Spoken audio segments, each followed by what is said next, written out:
না আসার পরে ওই গানটা শুনছি তো আল্লাহ চাইছে আবার বাস্তবে শুনলাম। তবে কম্বল উঠানিটা ভালো লাগছে। বাহ বাহ বাহ।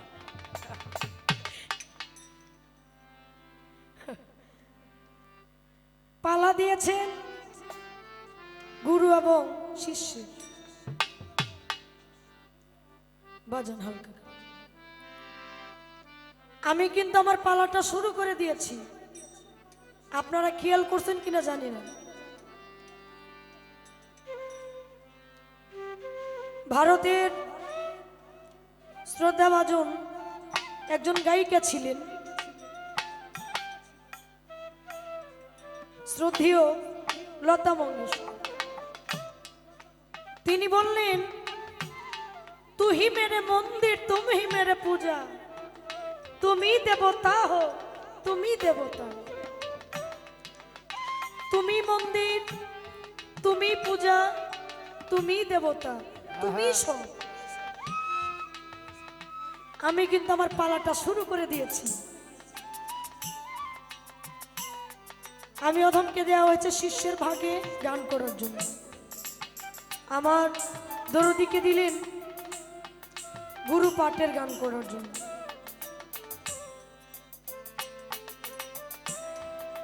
আপনি যে কোনো কর্ম করতে যাবেন, প্রত্যেকটার মধ্যে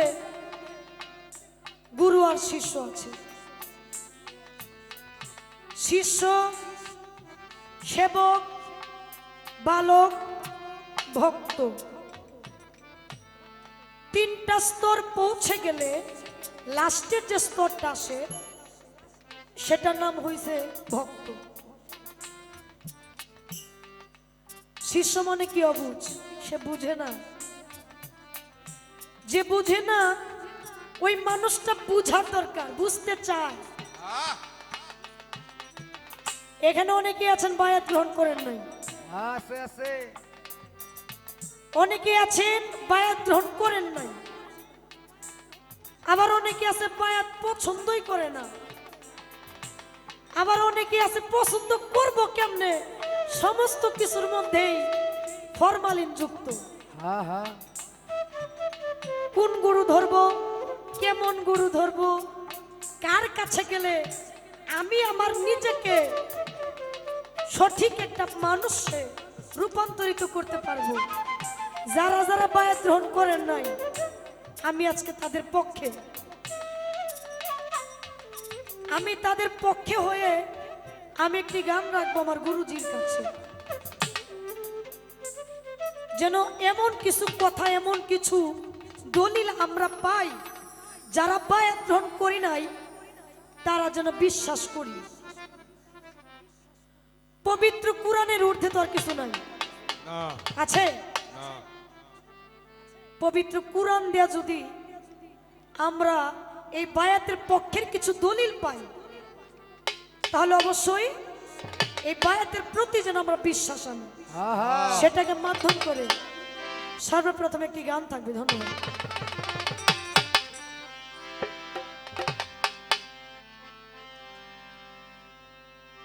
তুমি না বুঝাইলে কথা,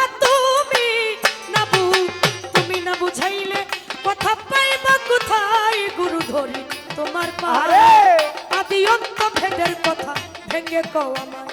গুরু ধরি তোমার পায়ে, আদি অন্ত ভেদের কথা ভেঙ্গে কও আমায়। গুরু ধরে তোমার পায়, আদি অন্ত ভেদের কথা ভেঙ্গে কও আমায়। গুরু ধরে তোমার পায়, আদি অন্ত ভেদের কথা ভেঙ্গে কও আমায়। ও গুরু গো,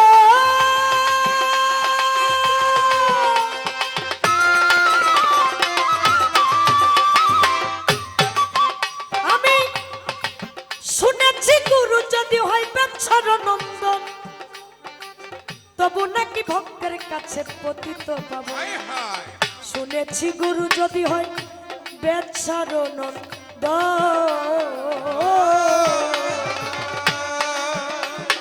তবু নাকি ভক্তের কাছে পতিত পাবন। আবার হাদিসের বয়ানে শুনি আহলে বায়াত, নবীর বংশের হাতে গিয়া হইতে হয় বায়াত। হাদিসের বয়ানে শুনি আহলে বয়ান নবীর বংশের হাতে গিয়া হইতে হয় বয়ান আহা। তবে তুমি কোন বংশতে যখন তুমি কোন তুমি কোন বংশতে আমায় গুরুধরি তোমার পায় আদি অন্ত ভেদের কথা ভেঙ্গে কও আমায় গুরুধরি তোমার পায় আদি অন্ত ভেদের কথা ভেঙ্গে কও আমায় ও গুরু গো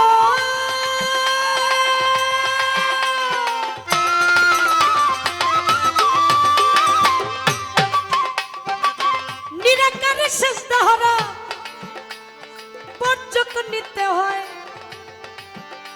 আমি কোন বর্জককে করব সেজদা করে দাও নির্ণয় নিরাকারে সেজদা হারাম বর্জক নিতে হয় কোন বর্জককে করব সেজদা করে দাও নির্ণয় তুমি যদি বলো করো সেজদা মানুষ গুরুর পায় এক মানুষ কি আরেক মানুষকে সেজদা করা যায় যদি বলো করো সেজদা মানুষ গুরুর পায় এক মানুষ কি আরেক মানুষকে সেজদা করা যায় তুমি যদি বলো করো সেজদা মানুষ গুরুর পায় এক মানুষ কি আরেক মানুষকে সেজদা করা যায় তবে কে বা কারে করলো সেজদা কে কাহারে করলো সেজদা দয়াল নবীর পায় গুরু বলে তোমার পায় আদি অন্ত ভেদের কথা ভেঙে পাওয়া না দয়াল ধরি তোমার পায় আদি অন্ত ভেদের কথা ভেঙে পাওয়া না গুরুধরি তোমার পায় আদি অন্ত ভেদের কথা ভেঙ্গে কও আমায় গুরুধরি তোমার পায় আদি অন্ত ভেদের কথা ভেঙ্গে কও আমায় ও গুরু গো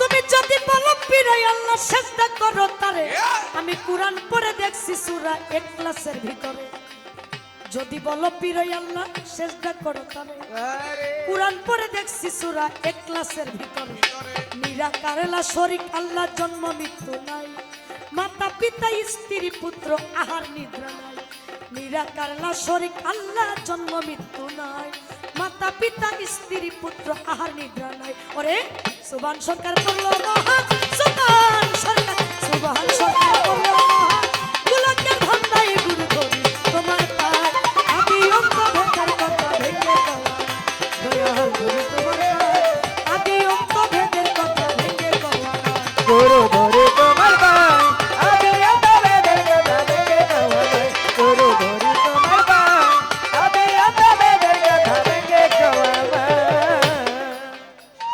আস্তে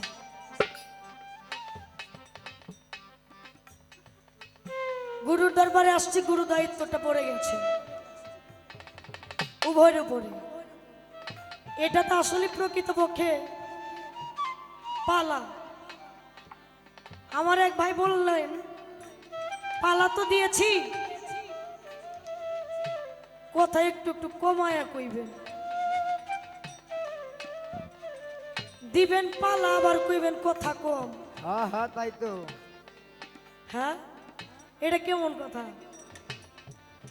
পালাটাই তো কথার পালা কি কথা যে কথার মাধ্যমে ধর্মীয় জলসার মধ্যে আমরা যারা আহলে বাগ পাক পাঞ্জাতন পীর মুর্শিদকে বিশ্বাস করি না এই পথটাকে সঠিক জায়গায় সঠিক একটা মানুষের অন্তরে পৌঁছায় দেওয়া এটা একটা বাউলের দায়িত্ব এই জন্যে মানুষ উরুস মাহফিল করে উরুস শব্দের অর্থ কি মিলন হওয়া একত্রিত হওয়া জমায়েত হওয়া মাসেকের টানে আসে আপনা আপনি গুরুর বাড়ি ছুটে আসা আপনার অনেক কাজ আছে না তারপরে কিন্তু গুরুর বাড়ি চলে আসছেন কেন আসছেন দয়ালের বাড়িতে অনুষ্ঠান এই জায়গাতে না গেলে আত্মার মধ্যে শান্তি পাবেন না আত্মার শান্তির জন্য আসছেন এখন আমি যদি আমার মাধ্যমটাকে না বুঝাইতে পারি তাহলে আমি কিসের শিষ্য হইলাম আমি গান করেছি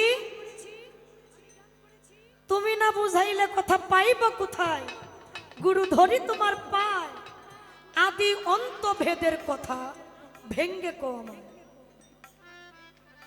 সাধক বললেন আমি শুনেছি গুরু যদি হয় বাচ্চার নন্দন তবু নাকি ভক্তের কাছে পতিত পাব। আবার হাদিসের বয়ানে শুনিয়া হলে ভাইয়া আমার নবীর বংশের হাতে গিয়া হইতে হয় ভাইয়া। আচ্ছা নবী আছে নাকি? নবী আছে? কেউ দেখছেন? আমরা যারা বায়াত পড়ি নাই তাদের কাছে নবী নাই, নবীকে দেখিও নাই। আহা কিন্তু আমরা শুনতে পাই গুরু নিজেকে নবীর বংশ বলে দাবি করে। একটু বুঝবেন, যাকে সৃষ্টি না করলে তামান পৃথিবীর কিছু সৃষ্টি হইতো না। দয়াল নবী করিম সাল্লাল্লাহু আলাইহি সাল্লাম, তার 4 জন কন্যা সন্তান ছিলেন, 2টা ছেলে সন্তান, তারা শৈশবেই চলে গেছে। ছেলে সন্তান ছাড়া কি কারো বংশ হয়? না না না, কি? আচ্ছা নবীর যেহেতু ছেলে নাই, ছেলে ছাড়া বংশই হয় না। কিন্তু আপনারা নিজেরা নবীর বংশ বলে দাবি করেন, নবীর বংশে আপনারা হইলেন কিভাবে? নবীর বংশের আপনারা কিভাবে হইলেন যেখানে নবীর কোনো ছেলে সন্তানই ছিল না? ছেলে সন্তান ছাড়া বংশের কোনো বাতি জ্বলে না। একটা কথা, নিরাকারে সেজদা হারাম বর্জক নিতে হয়। আমি কোন বর্জককে করবো সেজদা করে দাও নির্ণয়। আহা তুমি যদি বলো করো সেজদা মানুষ গুরুর পায়, এক মানুষকে আরেক মানুষকে সেজদা করা যায়? আচ্ছা আমার গুরু মানুষ, আমিও মানুষ। গুরুর মাথার থেকে পা পর্যন্ত যা আছে আমারও তা আছে। আজকে কিন্তু তিনি গুরু দায়িত্ব পাইলেন, আমি শিষ্য পাইলাম। আহা তার যা আছে আমারও আছে, তাহলে কেন তিনি গুরু হইলেন? আই তো ঠিকই তো। কি ইচ্ছা জাগে না? নিরাকারে সেজদা হারাম বর্জক নিতে হয়, কোন বর্জকে করবো সেজদা করে দাও নির্ণয়। তুমি যদি বলো করো সেজদা মানুষ গুরুর পায়, এক মানুষকে আরেক মানুষকে সেজদা করা যায়। আহা এই সেজদাটা নিয়ে অনেক বিভ্রান্তির মধ্যে আমরা আছি। আপনিও মানুষ, আমিও মানুষ। দেখেন আমি কিন্তু একজন গুরু ধরা মানুষ, কিন্তু আমি আজকে পক্ষের হয়ে গেছি। যারা বায়াত পড়েন নাই তাদের পক্ষে হয়ে গেছি। আপনিও মানুষ, আমিও মানুষ। আমি কেন আপনারা সেজদা করব? আমি কেন আপনাকে সেজদা করব? আমার ইচ্ছা। যদি বলো পীর আল্লাহ সেজদা করো তারে এক মানুষকে আরেক মানুষকে, যদি বলো পীর আল্লাহ সেজদা করো তারে, কুরআন পড়ে দেখছি সূরা ইখলাসের ভিতরে নিরাকার আল্লাহ, শরীক আল্লাহ, জন্ম মৃত্যু নাই, মাতা পিতা স্ত্রী পুত্র আহার নিদ্রা নাই। আমার দয়াল যিনি, যদি বলো পীর আল্লাহ তার মানে উনি আল্লাহ। পীরই যদি আল্লাহ হয়, আমার এই পীরের কিন্তু সংসার আছে, সংসার আছে, স্ত্রী আছে, কন্যা আছে, পুত্র আছে, মা আছে, বাবা আছে। তিনি খায়, খালি খায় না, ভালো ভালো খাদ্য পাইলে এটা ছাড়েও না। কি? কিন্তু আমার আল্লাহ নিজে কইছে আমি কারোর থেকে জন্ম নেই নাই, আমি কাউকে জন্ম দেই নাই, আমি খাই না, আমার আহার নাই, আমার নিদ্রা নাই। আল্লাহ পবিত্র কোরআনের সূরা ইখলাসের মধ্যে আল্লাহ নিজে বলছেন। তাহলে আপনি তো সব কিছু লইয়া রয়ে গেছেন, আপনি কিভাবে গুরু হইলেন? আই তো কষ্ট লাগে? না না, আপনি একটু বিষয়টা একটু বুঝাবেন, একটু হালকা। এখন আসি পার্সোনাল কিছু কথা নিয়ে। আমার ভাইজান বললেন কথা একটু কমায় কইন, যুদ্ধে ছাইরা দিবেন অস্ত্র হাতে নিয়া, তাহলে তার যুদ্ধ হইব না। আহা হ্যাঁ? অস্ত্রটা আপনার হাতে নিয়ে কইবেন যে যুদ্ধে যাও সাপলা, মরণ অনিবার্য। বাহ বাহ বাহ আমার একটি ইচ্ছা, আজকে যিনি আমার দয়া, তিনি যেন এমন কিছু মাধ্যম করে পবিত্র কুরআনকে সামনে রেখে এমন কিছু বিষয় উত্থাপন করে যেটার মাধ্যমে কোনো মানে কথাটা বেশি হবে না, আহা কথা যেন যেটা মেইন পয়েন্ট এগুলোই যেন আমার দয়াল বলে, আবার বেশি কইয়া যেন ভক্তের বিপদে ফেলায় না।